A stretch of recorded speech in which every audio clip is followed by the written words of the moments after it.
Hey guys, you know, when you're doing YouTube, I gotta straighten my camera.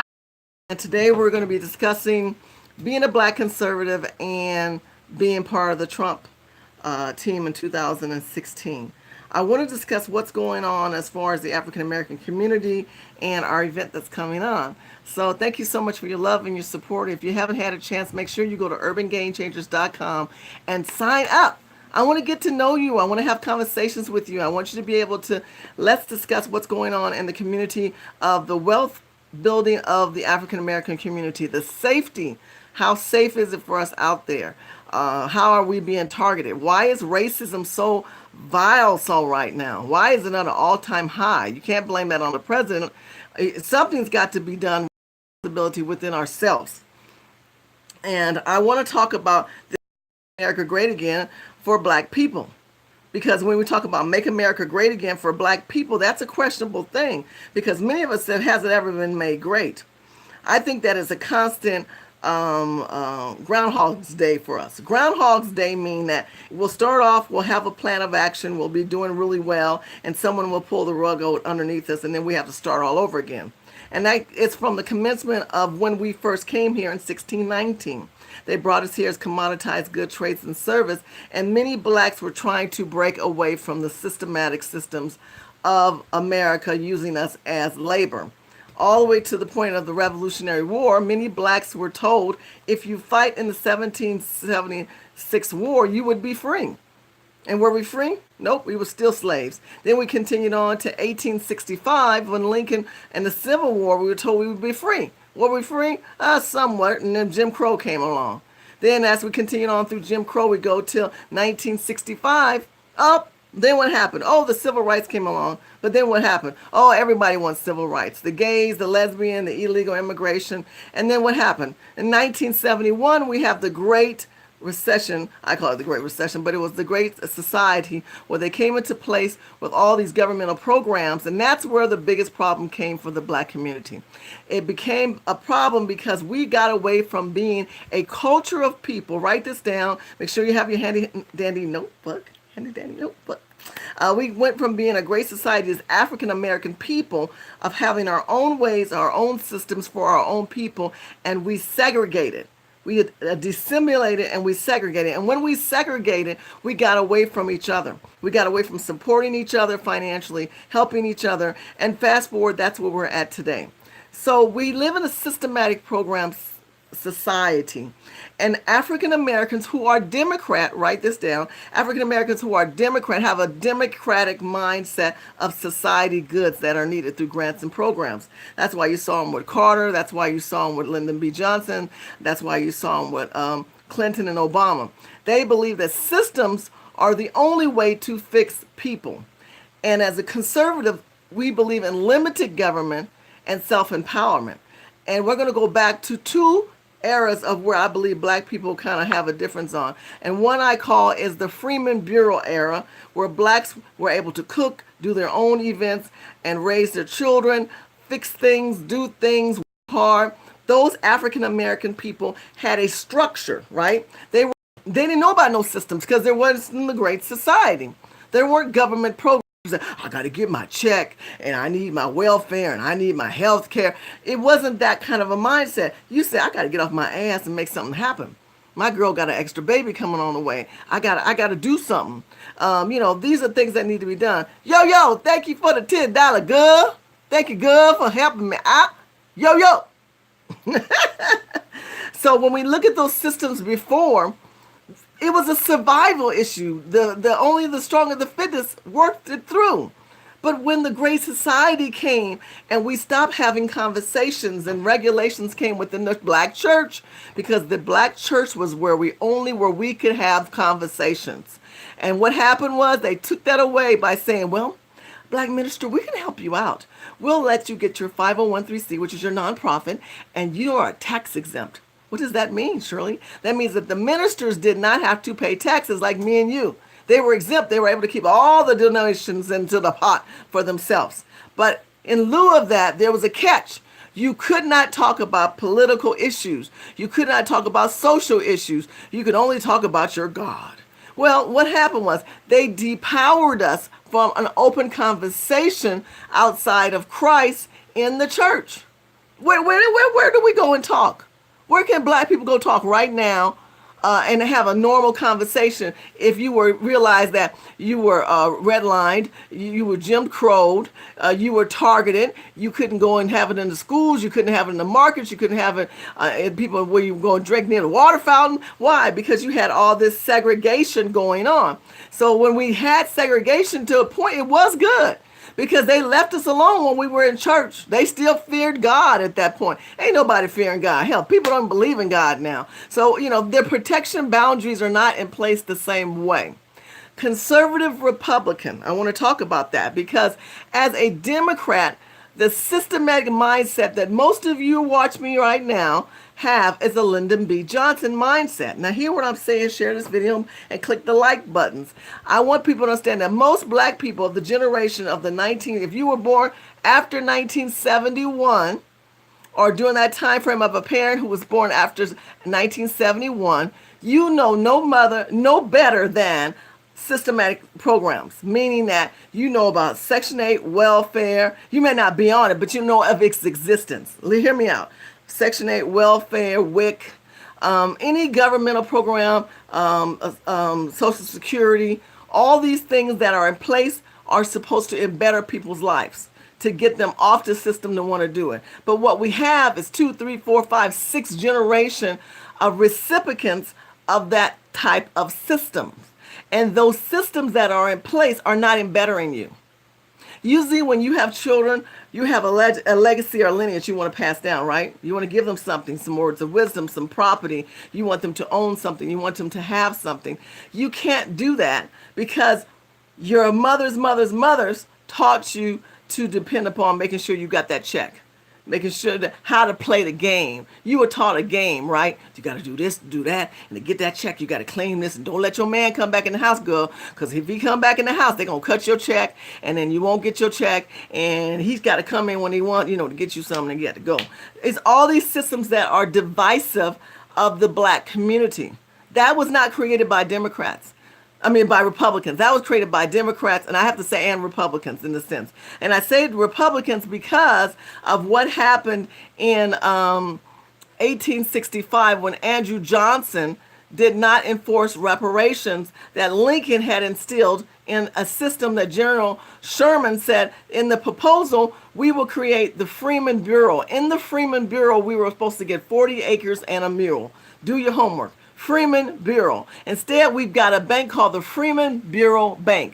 The Freeman Bureau Bank was the money of the soldiers that were automatically deposited into, and the surrounding communities at that time put their money in that bank as well. There were no black banks before then.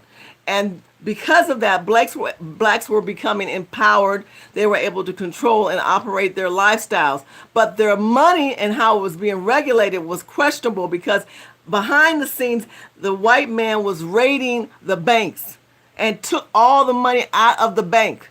So the reparations of wealth and knowledge and contribution of self-empowerment of work and hard work was being lost and raided again by society and the systems of how we came here.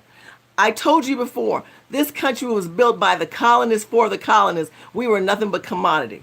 For those who are descendants of slaves, not the immigrants, not people from Ellis Island. Let's go back before you Ellis Island people. That means you good white people or Islander people, whoever you are. I'm talking about going back before the American Revolution.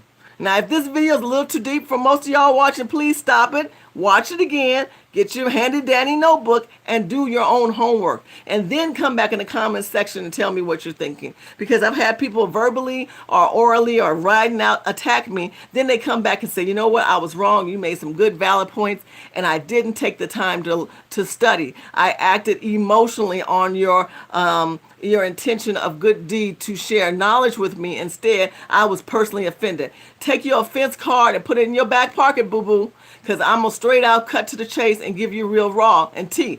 African Americans in this country fought in wars. African Americans built this country. African Americans are still contributing greatly. We are a $2 trillion industry. The ADOS, the African American descendants of slaves, are the ones that have brought value to give you a right and opportunity, my Nigerian brothers and sisters, my Kenyan brothers and sisters, my Somalian, all you people from different parts of diasporas of the world and continents and from different parts of aspirations of Africa. You are here because of the people like myself who had ancestors who did not want to be here but endured, and their generation timeline still exists today. 2019, we are dealing with mass shooters that think of us as target practice. And that's not just only the mass shooters. I'm talking about police officers. I'm talking about country people who done watch too much hee-haw TV and want to shoot at us. I'm talking about that little intellectual boy that sits in front of the TV and practice target shooting on his computer game. I'm talking about the people who sit back and watch these movies like The Hunger Games and The Hunt and all these other games. And I'm at fault too. I do watch these games, but I have a spirit of discernment of saying that's a little cuckoo for Cocoa Pops to think you can just go up and pop anybody near you and not live with the repercussions. Number one, the repercussions of killing another person. Is there enough enforcement of responsibility behind that? Because just because you wear a badge, boo-boo, it's getting old that you're able to get off. Just because you're young and white and one man gets tied up by ropes and the other one gets tied up with handcuffs and given a Happy Meal. Come on, y'all know what I'm talking about. I ain't going to go back and reverberate those stories, but those who know what I'm talking about, you know what I'm talking about. I'm keeping it real and 100. Put some thumbs up, like, and share this video. This getting a little old, boo-boo. And the only way we can change this is by coming together and having conversations. Social media is limited. Social media controls what we say. It cuts off what we say. It won't let us be able to be blessing to each other. We have to have a one-on-one conversation. That is why I have created an event where all of us can come together. Urban Game Changers. We are now in 20 different states. We're moving to be in 50 states nationwide. We have executive officers who are boots on the ground. We are a movement of boots on the ground conversating about what is happening in our community. And we have a sector where we are now talking about the ADOS, because many of us are African American descendants of slaves. We can trace our ancestors through history, through genealogy, and through DNA. And basically genealogy meaning that your grandmother, your great-great-grandmother, your birth records, the death certificate records, telephone booths, marriage certificates, medical records, military records, all these can be found online. And we're going to discuss that. I'm going to show you the ones how you can get it for free. The ones where you can find these records for your best interest for free. My camera's falling off. Push that in real quick. Okay. Where you can get these records for free, because if you are able to obtain your own records, it makes a world of difference. When you can't obtain your own records, it's a little frustrating, because I want you to realize if you know who you are and what you are, you can kind of reiterate back to people when they start telling that their sad story. Like, well, you don't understand where I come from, da da da da da da. You know what? What about my people who built this country, who added value to this country, and it's the blood and the ground that you walk upon? And when you're able to tell them like I do, I say, look, in 1810, my great-great-grandfather was a contributor. My uncle served in World War I. I have other family members that served in World War II. I have not been able yet, but I'm pushing to see if I had any family members that were part of the Revolutionary War. Those wars are important because it changed the course of history, and black people of descendants of slaves contribute to that course change. What courses are we changing today? That's what I want to know. Because we talk about the history of the past to have people understand the value of your worth today. If you do not share that with them, they will think they always have an empowerment over you. And you start sharing history, they shut the hell up. You start talking about 1865, when I say to them, let me make this clear, reparations started with the Republicans, with Lincoln and General Sherman. It was the Democratic vice president that pulled that right away from us. He's the one that pulled that right away from us and reverted everything back to the white slave owners. He got his land back, and he started trading bad trade deals with his nigga. And what he did was, what happens, we were free, but then we had to still go back to our slave master for a job, and we were only able to keep 20% versus 80% in land that was supposed to be allocated to us. Like we were allocated in the Gully Island. Look up Gully Island and what they're doing right now with major developers bearing development apartments over black slave graveyards as their backyard drop. That's wrong. That's wrong. Reparations was supposed to be put in place. But instead, we got the Freeman Bureau Bank. They raided our banks. Many of you guys need to have a discussion with your grandparents or the last elderly old person in your house and develop as much knowledge as you can. Because while they're still here, you're able to gather it. While their minds are still in place, you're able to write that down and do videos on it. Because when they're gone, then you have to go through records. And those records should be available to you because people say, well, how do you know you have records? Because we were commodity. Because the white man always wanted to know where his Negro was and what he was doing. And that's how he moves today. But he moves through technology. When you think that they don't know who you are, you got a cell phone, they're always tracking. They're looking at us now. They're watching us now. Big government is always watching. And they knew that then without this type of technology, and they use it today through technology. So we're using technology as well. We're using it to develop a better conversation of what value systems we operate under. Like I said before, Lyndon B. Johnson, going back to 1971, created this great society of programs and systems of healthcare, Section 8 and welfare, the Voters Act, all these different ideas and concepts. After Kennedy was assassinated, all of a sudden he says, oh, I've got some great ideas I want to enforce.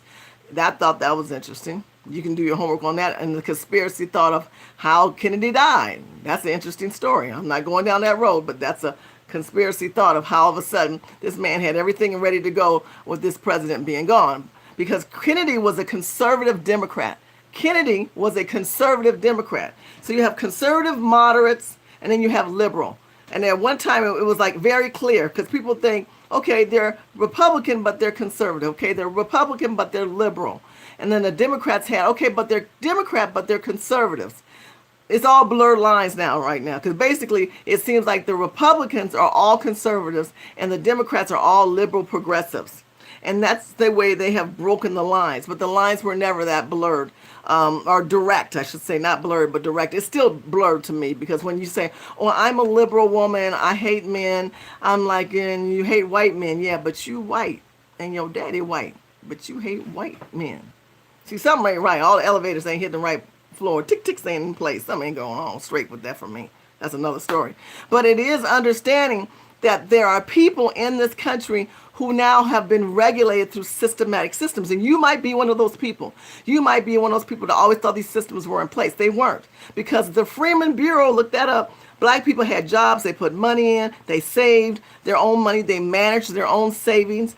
They cut their own hair. They did bartering. Bartering means that, okay, you fix windows and Sister Jones bakes some pies. I'll sure love a sweet potato pie. Well, you know what, Miss Jones, bake me a little bit of that sweet potato pie.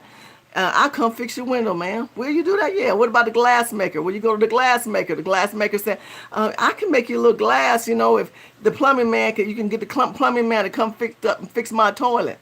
See, we did bartering. Or we did different ways of paying, but in different facets. We took care of each other. We don't take care of each other today. They got us dissembled, my brothers and sisters. They got us angry. They got us talking about the white man, the yellow man, the black man. Well, they got us all hating each other unnecessarily. I don't like you because you wear the red hat, the white hat. All that makes no sense to me. It just doesn't. A hat should not intimidate you provoke you to some type of anger. It should make you say, well, they want to make America great again their way. I'm going to make America great my way. Okay? It should empower you to say, I'm going to do my own thing and create my own narrative and my own lifestyle. And I think that's important. Big Mac is out there. Brother Wolf is out there. I appreciate you out there. Durham's out there. Straw ZX says, wow. Big Brother's out there again. Let's answer some of these questions. Stephen Q said, why do African Americans don't support Trump? African Americans in this country are pretty much programmed like everyone else. We are told one thing, and if we don't do our homework, we will hate anyone. And President Trump has said some things that people have questioned and call him racist. I think everybody has a little bit of racism in them, first of all. And I think that every man has embeddedness of racism because of how they've been raised in this country. That doesn't make it right and it doesn't make it wrong. It's just how society is. Remember, that's how people think. Every being feels that they are the superior being. White people think they're greater than blacks. Blacks think they're greater than whites. Chinese think they're greater than Armenians. Armenians think they're greater than Mexicans. If you are of that culture, you feel that you are the superior being. If you don't, then you have low self-esteem. Because as an African American woman, I believe that my people are the greatest people ever on this planet. We're beautiful, we're chocolates, we're delicious. And we have personalities. We can sing, we can dance, we can write, we can create, we can develop. Unfortunately, the government has imposed so much system of self-doubt and of self-contribution, they've broken our culture of people. We need to rebuild each other up. We should not be stuck up into Republican or Democrat. We should be stuck upon in bettering each other's lives. And that's what I want to do when I talk to you guys on this channel. Who else is out there? Again, Yo, thank you for that donation. It really means a lot. Aaron says, you look beautiful, sister. Thank you. I got my white hat on, talking about good white hat issues. The civil rights war was already started. It had already started. Duran TV News. You know, it already has. Civil war has been going on since before we were born, right? Civil war started when they brought us here. You know how a child comes out kicking and screaming after they slap him on the ass to make sure he's alive? That's the same way we feel when they brought us over here. We've been kicking and screaming and been trying to get out of our chains. They've taken the chains off our feet and they've put them on our minds. And there's a civil unrest to that. There's a civil unrest to that, and that is where we're at right now. Big Mad. What's the Mac, right? Big Mad. How you doing? Hold on. You said it was something and it moved. Okay. Slave owners got reparations for free slave. Absolutely. So, I don't know which part of the history, but I know it was in 1865. 1865. So it could be before or after Lincoln died. They gave the slave owners what they called reparations. They gave them compensation of money for every slave they lost. As a matter of fact, if you study the Civil War, they had certain privileges because many of those slave owners also had to go to war. But many of them were able to go home during the duration of those years of those wars because it was based on the number of slaves they had. So that was unfair to the poor white man. He said, well, he got slaves, he get to go home, and I don't. No, he got slaves like he had something to tend to. Your worth was not of the same value. So yes, they compensate them. They paid them for every slave they lost. But they also took their land away. But when Lincoln died, they gave them their land back, and that's where we are today.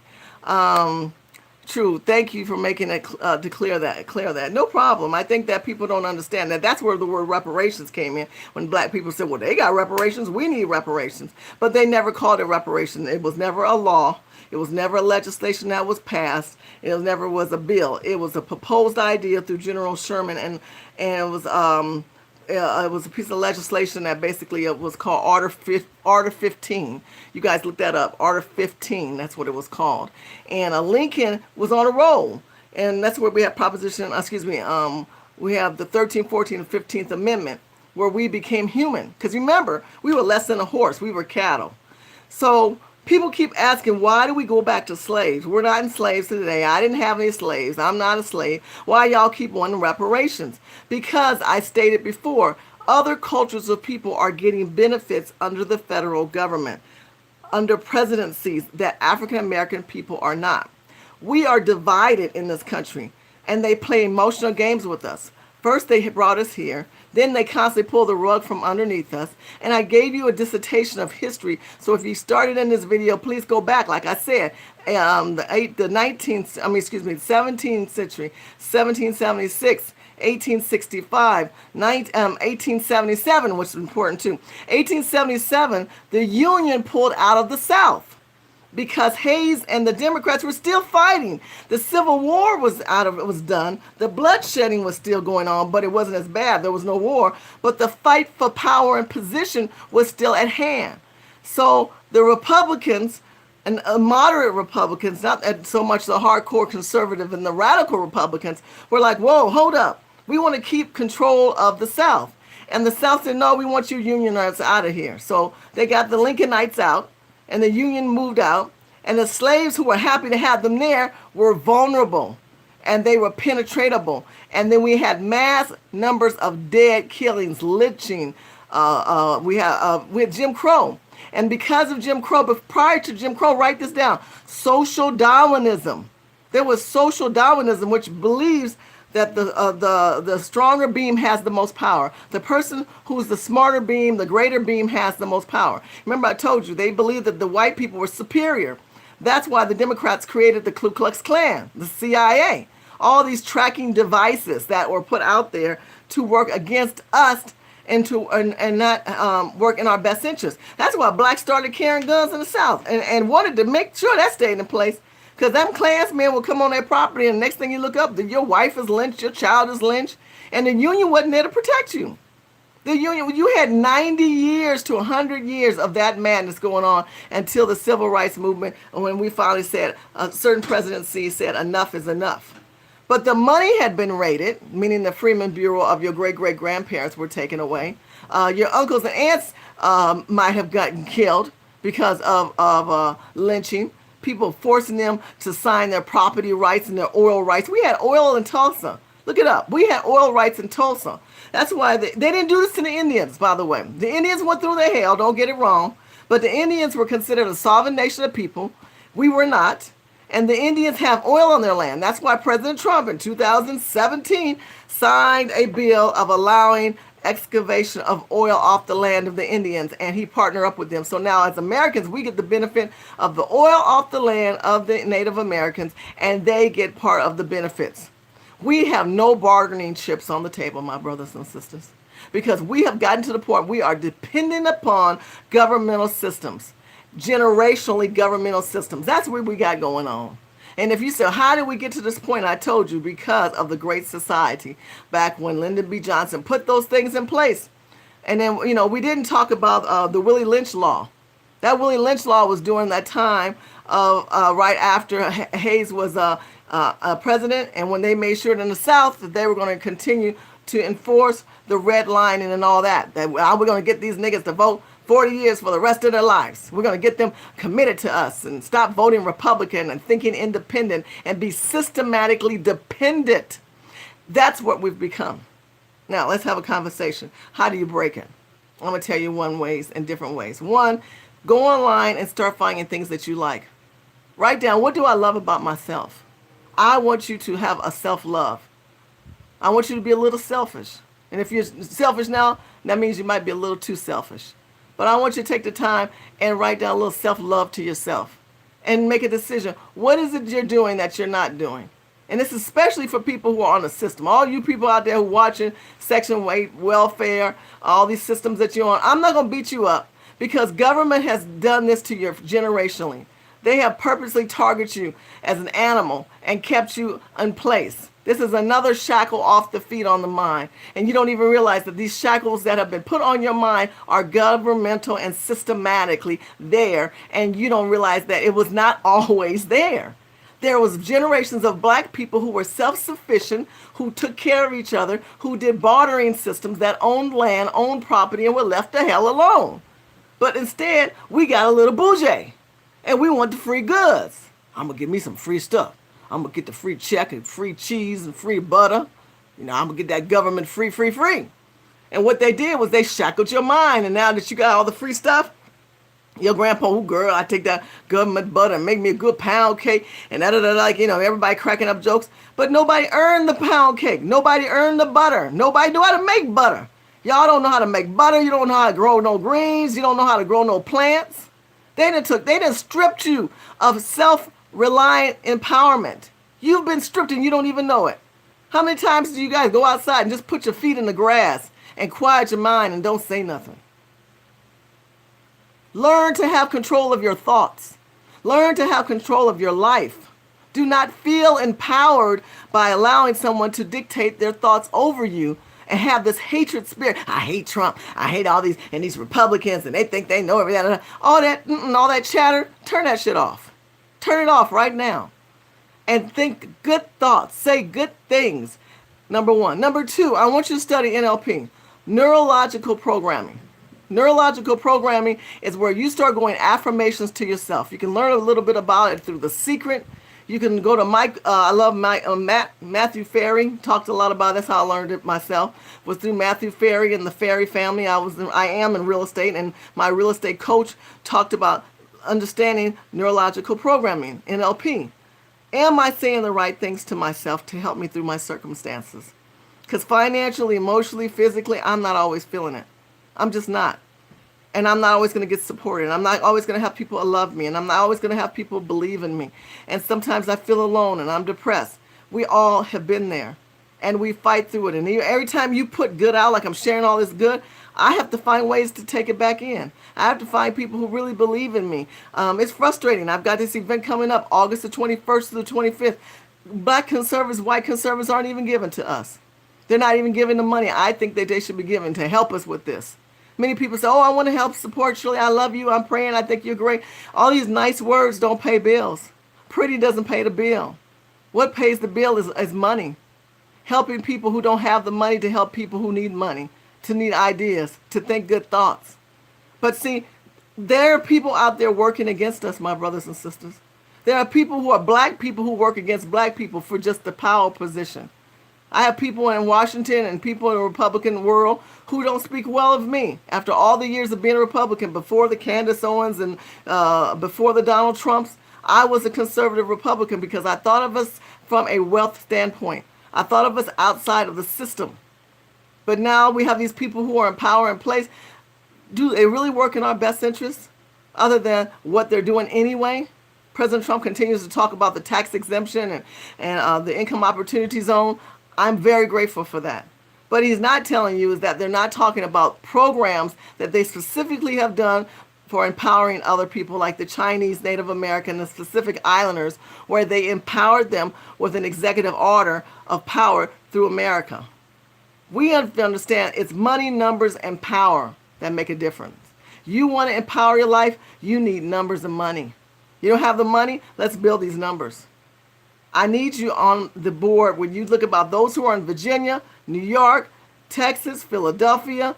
You guys are in New Jersey. You got an opportunity to meet me and meet Willie Larson, T. West from Afro Synergy News. Shout out. Phil from the Advice Show. He's going to be there. Anthony Brian Logan. He's going to be there. Sonny Johnson's going to be there. These are conservatives who have different viewpoints, and everybody's not a Republican. Some are independents and some are libertarian. I think that we have to say, and Democrats, we have to put all that aside. That's some bullshit. Let's talk about the depth of who are we as a people. Because if we as a people do not take the responsibility, listen to what I'm saying, write this down, share this video, and watch it again. If we don't take the responsibility to be able to have a conversation of good, bad, and difference to come up with legislation of what we want versus what they give us, we might as well just forget it. Doesn't matter who's president. Doesn't matter. Because y'all take whatever somebody give you anyway, right? I'm going to get a check. I'm going to get some good government butter, make some good cheese. I'm going to go get me my next weed from the Korean man. All these immigrants who have pushed us out on the street and illegal immigrants that have pushed us out of systematic things we used to run and own ourselves. It's very sad, my brothers and sisters, and we need to do something different about it. I want to thank you so much. I appreciate that, and it adds a lot of value to it. Big Mac is out there. We need reparation zones. Reparations for opportunity zones. Opportunity zones can be used in reparations. If you know how to work the system, government is a system, right? Everything is a system. First of all, let's make this clear. America runs on a system.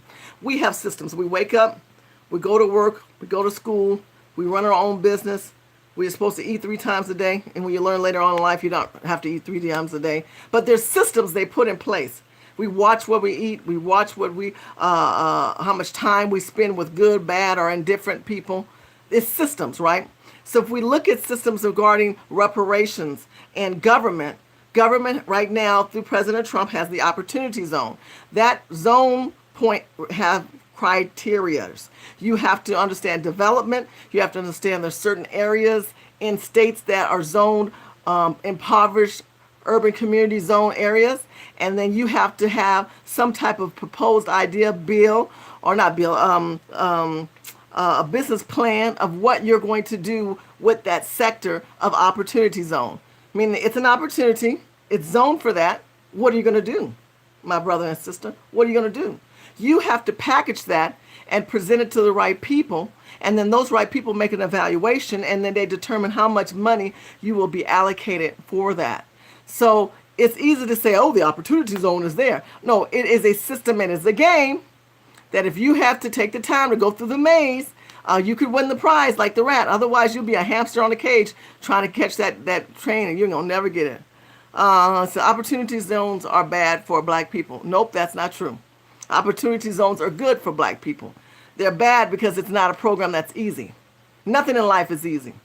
The systematic programs under Lyndon B. Johnson's were easy. You sign up, you get a check. That's easy. That's not reality. We need to go back to the Freeman Bureau. The blacks who put their money in the banks, the blacks who did bartering systems, the blacks who understand that there are going to be systems out there that could be contrived against you to not work for you. You need to be more conscious.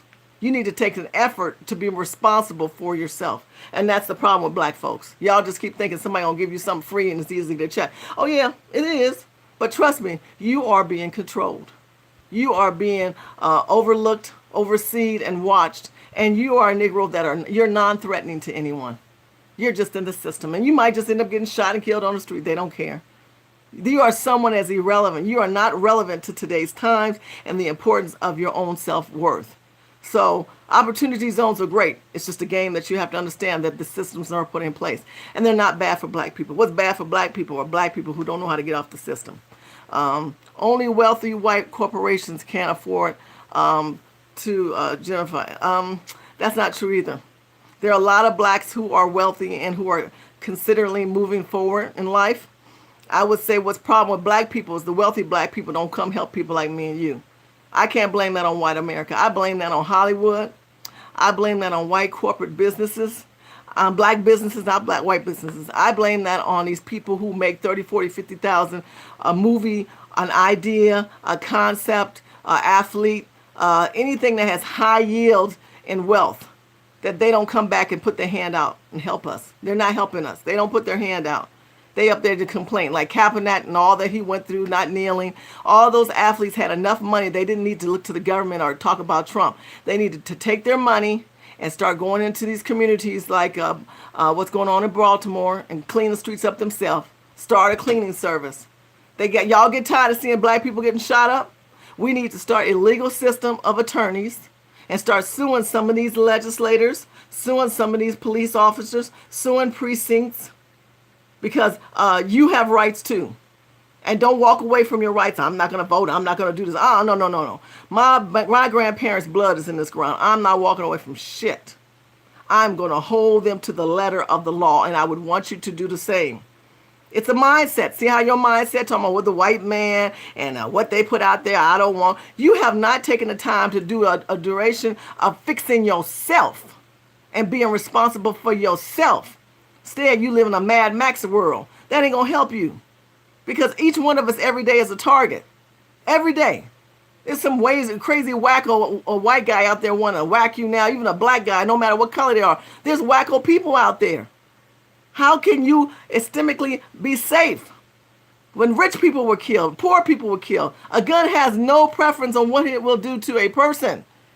So I would say it's being able to be discerned, having discernment and consciousness of your environment, being prayed plan up over, and being astute to what is the systems out there that will work for you. So yes, there are government programs in place to displace you, to keep you dependent upon it. But there are also systems like the Opportunity Zone and other programs. Eric Coffey, look up Eric Coffey on YouTube. He has some great systematic programs that are out there. He's black. And he talks about government programs, and he talks about grants, and he talks about nonprofits, LLCs, S corporations, OPM, other people's money. Y'all got to learn these terms. But the problem is we got black people like that. these people who have basically bartered with other people, cross-platform brands. Like we see now Martha Stewart with Snoop Dogg. Nobody ever think they would be together. They knew they were friends. Now they say, hey, let's see if we can make them happen and work a show together. That's cross-platforming. That's cross-branding. But in that cross-platform and branding, where are their contribution to want to do something they both like or hate or dislike Trump? But worry about Trump. Worry about why these people with all this money, the Will Smiths, the Oprah Winfreys, I bought you some school, we got some water, we're giving you some food and clothes. That's not good enough to me anymore. You got to do better, boo-boo. Y'all got all that money, but you know people get shot up every day. You need to create legal foundations for people to be able to call 100 Jay-Z, and they will send out some attorneys to do an investigation on your situation. Whoever can get this video to some of these rappers and hip-hop people and entertainment people, I'm willing to sit down and talk to them about it. Because, see, there are laws in place for protection for the Indians. You know, the sovereign rights for the Indians. There are laws and protection that were put in place for us, but they're not being enforced. So stop whining about life and how you don't get this and you don't get that, but they're not enforced. We're smarter than that. We should do better than that. We should want better than that. But there are people with power and position that don't help us. We don't help each other. We just don't help each other. Now, it gets old. I get tired of people whining. And I can't help you either because I ain't got the money like these people got. We can only reach out so much. If I got 3 pieces of corn, I can give you one. But I got to keep one in storage and one for myself. All I got is 3 pieces of corn. I got to plant one of the seed to grow some more corn. But instead, they tell you, well, you better get out there and get some corn. How am I going to get corn? They don't even tell you how do you get the corn. They just bragging to them about it's the Hollywood black elite. And all we worrying about who sleeps with who and who had a baby by who. That ain't helping us. That is not helping us, all that gossip. What needs to be done is accountability for all that money, them housewives and all the money they wear and all the drag queen makeup and hair they put on their head. Why don't they have some kind of foundations like the Jews? Like the Chinese do, like the Armenians do, like the Mexicans do. Those people have systematic things in place to better their community. But we don't do that. We don't do that. And being a conservative, it ain't easy. They lying to you when they tell you, oh, it's better than the Democrats. They both a facade, in my opinion. Because I'm putting this event on August the 21st through the 25th, and I have to raise the money, and it has not been easy. I'm not getting the money that I thought would come easily from the Republican Party after all that I've done for them. And if you Google my name, you will learn I did a lot for the Republican Party. But unfortunately, they care about every moment near and now. Near and now means, well, it was now and it's nearby. That's it. Anything that you contributed previously, you will be forgotten. That's just how the game of life is. People don't care about what you did in the past. It's what can you do for me now? What have you done for me lately? That song is real. That song is 100. It ain't no joke. It is something we're talking about. That's my point. Man says, la la, we need reparations. I know we need reparations. We need reparations. You want them stuffed Negroes. Why do we need reparations? That's what you need to ask. Because I know why we need it. You need to know why. And you need to know why for yourself, not because I can dictate or anybody else you hear out there, Yvette Cornell or anybody else in the ODS world, ADOS world. You can hear Willie Larson and Phil Scott and ABL, those who agree or disagree. You need to know why we need reparations. Or they need to cut me a check. What are you going to do with that check? Because you've been displaced. These people from other cultures have come here and they've acclimated themselves in industries. For example, someone help me out. Put some likes in. Come on, I mean, you guys are following right now. The numbers are growing. Tell me, how is it that the Indians from India control all the small hotels, the travel lodges and the choice hotel systems? They come here. You know why? Because I believe when Ronald Reagan opened up that amnesty bill and they came in and they saturated themselves in that industry, and then they help each other out. They buy their children and their nieces and their nephew hotels and their cousin hotels, and they get them here through those green cards and they get them a hotel. How is the Koreans able to control the hair industry? Because we gave it to them. Those people are mean and selfish and unkind. Not all, but most of them in those stores, when you go to them, they act self-righteous. They look at you like you're going to steal from them. We let them treat us like dogs and animals in a cage. Black women, black men who have these Korean stores in our community, which they don't live in. They own property and they operate trades, goods, and service in your community, and you empowerment and you want reparations. Are you going to just give them the money to get a new piece of hair? That's all I want to know. Excuse me. That's not what you're going to do, boo-boo. Let me know. Because we got to think better and smarter than that if we start getting money and we start getting legislation for our best interest. That's the conversation we need to have August the 21st through August the 25th. Now, mostly we're going to be talking on the 3rd and the 22nd. And we're going to see what happens. I want to have a conversation about where are we at as African American descendants of slaves and as Africans in this country, even if you're an immigrant. I'm not going to hold you out, or if you're white, ADOS. There are white people who are ADOS, okay? They called mulattoes who went ahead and passed and slept with other white people, and they realized that they got a Negro in their tree. But like I said, look at the Indians who have that, or the Koreans who have the hair industry. Or we look at the gas stations with the Saudi Arabians and how they enjoy owning gas stations. They get to own the gas stations. These people have congregated themselves in industry. We get our nails done. We go there and get our nails done. Who does our nails? Is it the Chinese? No, it's the Vietnamese people. The Vietnamese people are the ones that do the nails, right? I do your nails, I do your nails. And you think, oh, you Chinese? No, I'm Vietnamese. I'm Vietnamese. Okay.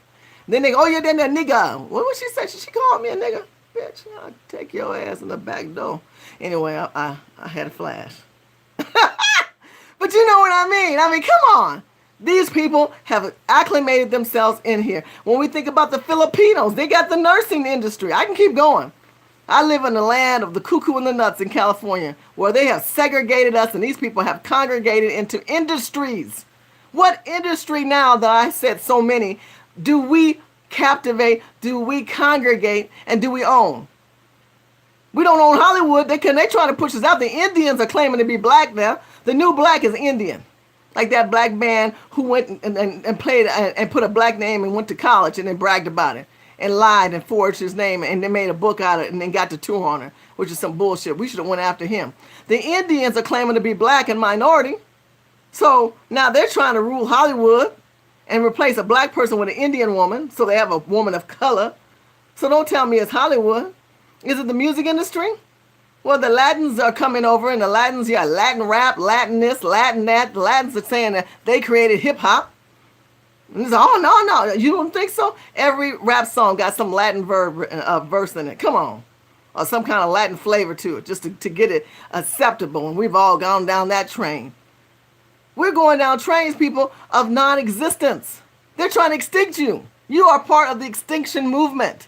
And you're not conscious of that. You're not conscious that you are going to be an extinct species of people because you're too busy in the bullshit.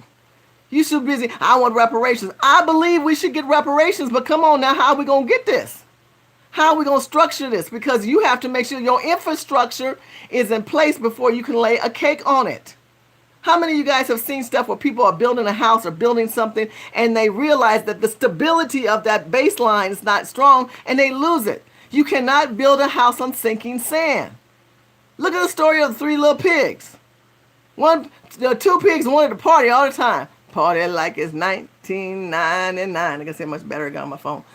They wanted to party like 1999. And while they were partying like 1999, the other pig said, look, I'm going to build me a brick house. I'm going to have a sound system, but I'm going to tell you about it. I'm going to have ring. I'm going to have cameras all over the place. This wolf ain't going to be able to get into my house that easy, y'all. Man, you ain't got to do that. I got my welfare check. Sorry, hold on a second. The joys of cell phones. I'm going to hook it up. I'm going to hook my sound system up to my brick house. Not my brick house, my wood house. I'm going to stick my sound system up to my straw house. And then you know what happened after he hooked the sound system up to the straw house? He thought he was done. He thought he was safe. He said, I'm safe. You had the straw house, and then you had the wood house, the guy who did it with sticks. In the meantime, the guy with the bricks was still building the brick house, setting his Wi-Fi up, making sure fiber optics were moving through his house. Come on now, y'all know what I'm talking about. Making sure that he had a system that was going to make sure that stayed on and stuck to the damn thing when I'm talking on the phone, on the on the pole. You know, this is what I'm talking about. He prepared. What happened? The wolf came, blew down the straw house, took down the stick house, And they all had to run to where? To their brother with the brick house. Who has a brick house these days? All y'all want to just kind of go with the flow. Whatever's out there, whatever someone's going to give me, I'm going to take it. You need to strategize. You need to be prepared because the wolf is coming and he is pushing your people out. He is making your people homeless. He is having you so that you don't have a job. Start waking up and looking how all the Mexicans got the jobs and you ain't got them. We ain't got no jobs. Look who gets the houses. Look who's having babies. Y'all don't even want to have babies. And when you do, your man in prison. And then when he get out, he can't even come back. He can't even come back and stay with you. That is some bullshit right there. We have to look and understand there are systematic things in place that are not working in our best interest. And the only way they're going to make it in our best interest, unless we have legislation, unless we come united and we start pounding on the doors of the wealthy black people. Because during Dr. King's movement, the wealthy black people funded him. White people didn't fund him. Governmental programs didn't fund those black people in those marches and them buses. It was blacks who helped blacks.